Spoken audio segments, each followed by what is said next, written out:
Quand allez-vous apprendre comment gérer mes pensées, comment gérer mes émotions? On va vous donner des outils pour comprendre cette machine. Quel que soit le problème, on fera de notre mieux. Mais celui-ci ne devrait pas être le problème.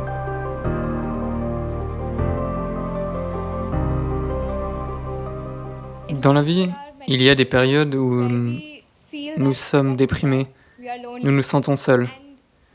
Tout le monde est contre nous et il n'y a personne pour nous guider ou pour parler. Donc, dans ces moments-là, comment gérer cela ou comment faire face à cela? Voyez, c'est une situation malheureuse dans laquelle tout un tas d'êtres humains se trouvent. Dans leur expérience personnelle, la vie c'est moi contre l'univers.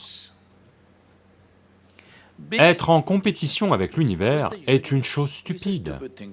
C'est une compétition dans laquelle vous ne devriez pas entrer. Allô? Moi contre l'univers, c'est entrer dans une mauvaise compétition. Vous êtes d'accord avec moi? Donc, c'est pourquoi le yoga.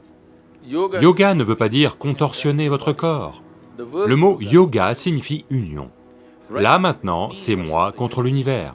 Cela est juste votre état psychologique, ce n'est pas la réalité. Même lorsque vous vous sentez extrêmement seul, est-ce que vous respirez encore?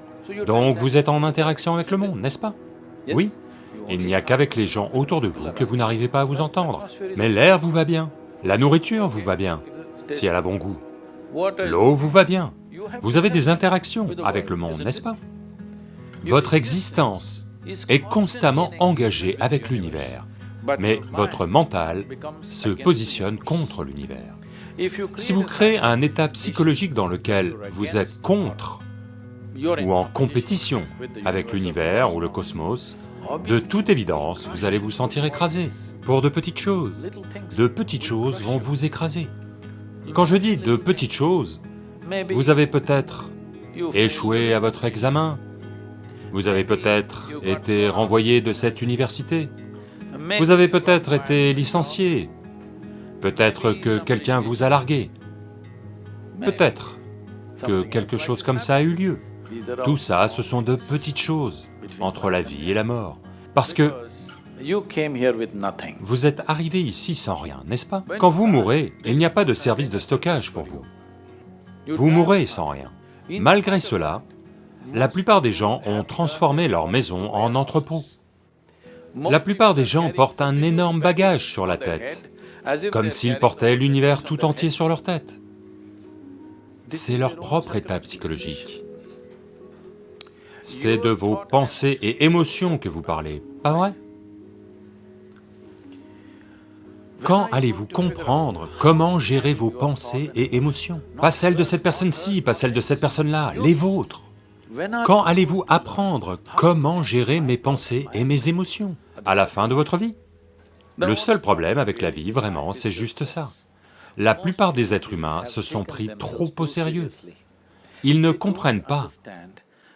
Vous avez vu sur l'écran d'ordinateur ces pop-up? Vous êtes un pop-up sur cette planète. Vous surgissez pendant 2 secondes et repartez. Non, non, voyez, d'innombrables personnes comme vous et moi ont foulé cette planète. Eux aussi étaient des gens importants. Où sont-ils? Tous? Du terreau? Du terreau, oui ou non? À moins que quelqu'un, vos amis, ait décidé de vous enterrer vraiment profond, de peur que vous ne ressuscitiez d'entre les morts. Vous savez, c'est déjà arrivé. Ou peut-être que vous prévoyez d'aller au paradis. Allô? Quiconque parle d'un endroit autre que cet endroit, comme étant meilleur que celui-ci, ceci est un crime contre l'humanité. Mon travail fondamental est de détruire tous les paradis, afin que les gens apprennent à bien vivre ici. Tous ces idiots qui ont fait d'eux-mêmes un enfer, ils veulent aller au paradis. Ils ont semé la pagaille ici et après ils veulent aller au ciel. Je vous le demande, avez-vous une quelconque preuve? Avez-vous une preuve que vous n'êtes pas déjà au paradis et en train de tout gâcher? Avez-vous une quelconque preuve? Vous êtes déjà au paradis, en train de tout gâcher. Oui, simplement parce que vous n'apprenez même pas à gérer vos facultés de base, vos pensées et vos émotions, n'est-ce pas? Votre seule justification, c'est que tout le monde est comme ça. C'est comme ça dans les maisons de fous. C'est comme ça dans une maison de fous. Seul le médecin a l'air fou. Donc quand allez-vous gérer cela? Lentement? À 60 ans? Je vous pose la question. Quand allez-vous apprendre comment gérer mes pensées, comment gérer mes émotions, comment gérer mon corps, comment gérer ma chimie? Quand allez-vous apprendre cela? À la fin de votre vie? Parce que cette culture a évolué. Quand faut-il se mettre à la spiritualité? À 70 ans? Quand vous n'êtes plus bon à rien d'autre? Non, le plus tôt possible. Ce qu'il y a de plus profond chez vous, pas aux cieux, dans cette vie, tout ce que vous devez savoir, vous devez le savoir au plus tôt, n'est-ce pas? Alors seulement, vous allez vivre une vie sensée. Ça va si je vous raconte une blague? Vous ne serez pas offensé? Parce que c'est l'assemblée la plus sérieuse que j'ai jamais vue ces dernières années. Combien d'entre vous sont dans le journalisme? La plupart d'entre eux. Ok.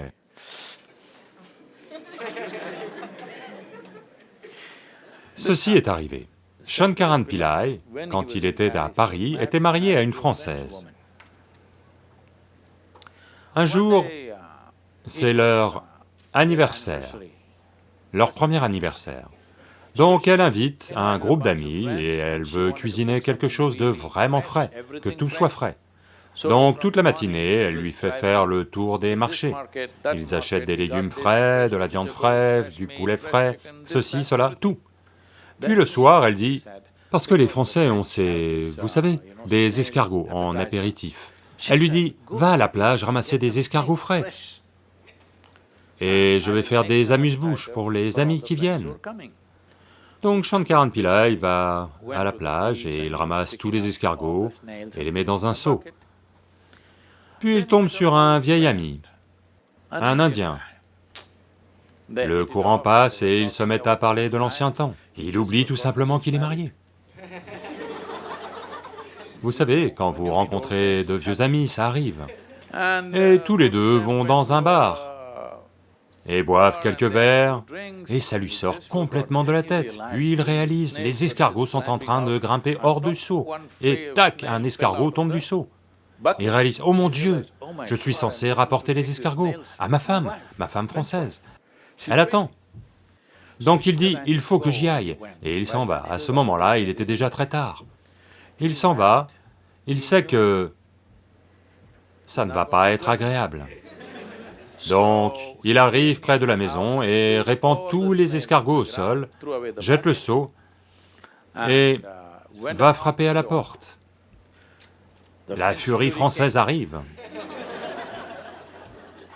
Il se retourne et dit, « Allez les gars, on y est presque, allez, d'une aire !»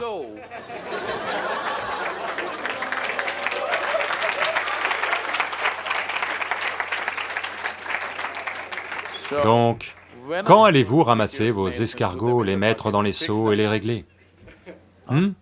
Vos problèmes, vous devez les régler, n'est-ce pas? Ce ne sont pas des problèmes, je veux que vous le compreniez, vous ne souffrez pas de votre vie. Vous ne souffrez que de deux facultés fantastiques, que seul, c'est un privilège en tant qu'être humain d'avoir ces deux facultés fantastiques. L'une est que nous avons une mémoire très vive. C'est grâce à cette mémoire que notre vie est si riche, plus que celle de toute autre créature, et nous avons une imagination fantastique. Maintenant, voilà ce dont vous souffrez. Ce qui a eu lieu il y a 10 ans, vous pouvez encore en souffrir. Pourquoi? Est-ce la vie ou la mémoire qui vous fait souffrir? Allô? La mémoire. Ce qui pourrait avoir lieu après-demain, vous en souffrez déjà. Est-ce la vie ou l'imagination qui vous fait souffrir? Deux facultés absolument fantastiques que vous avez, vous en souffrez. Donc qu'est-ce que vous demandez? Vous voulez redevenir un ver de terre? Un ver de terre est une créature très écologique, je n'ai rien contre. Mais il a fallu des millions d'années d'évolution pour vous obtenir un cerveau de cette taille. Et maintenant, vous en souffrez. Si on vous enlève la moitié de votre cerveau, bien sûr vous serez assis ici sans aucune anxiété, sans aucune souffrance, en paix. Ce qu'il faut, c'est vous retirer votre cerveau, parce que vous souffrez de votre propre intelligence, oui ou non? Parce que on vous a donné une machine très complexe, vous n'avez même pas pris la peine de lire le mode d'emploi, vous voulez juste faire n'importe quoi. Non, les jeunes, il est temps que vous compreniez certaines choses sur vous-même. Si vous ne savez pas comment faire, on va vous donner des outils pour comprendre cette machine, parce que dans votre vie, de nombreux problèmes vont apparaître. Si plus les problèmes se présentent, ça veut dire que vous vivez une vie plus active. Rien ne se présente veut dire que vous ne vivez pas. Oui, beaucoup de problèmes tous les jours. J'ai un maximum de problèmes en cours dans ma vie, au quotidien. Parce que tellement d'activités dans le monde, des activités dans le monde entier, rien qu'avec des volontaires, d'accord? Volontaire veut dire que personne n'est qualifié pour le poste, et vous ne pouvez pas les renvoyer pour inefficacité. Et ils vous aiment, que faire?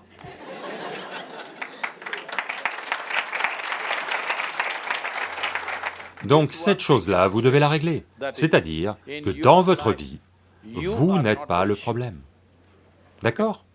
Quel que soit le problème, nous allons faire de notre mieux, mais celui-ci ne devrait pas être le problème.